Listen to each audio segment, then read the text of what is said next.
हे लोगोफोर दिनैनि बे गोदान मोनसे शर्ट आपडेट भिडियोआवहाय नोंथांमोनखौ गिबियावनो गासैखौ बरायनो थालायबाय।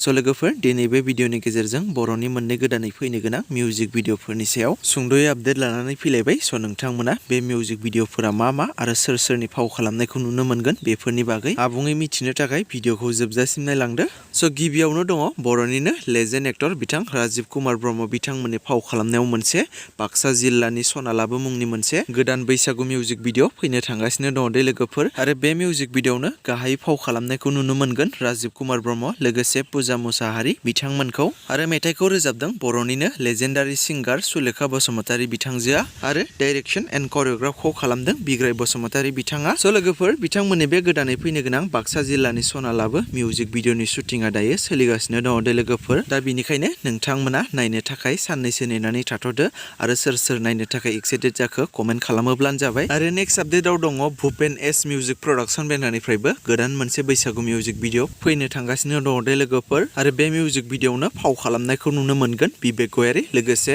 मनालिसा हाज'वारि बिथांमोनखौ। आरो बे मिउजिक भिडियोनिनो करिय'ग्राफखौ खालामदों मनब लाबलि ब्रह्म बिथाङा। स' लोगोफोर बिथांमोननि बे गोदानै फैनो गोनां मिउजिक भिडियोनि शुटिंआ अलरेडि जोब्बायानो जानांगौ दे लोगोफोर।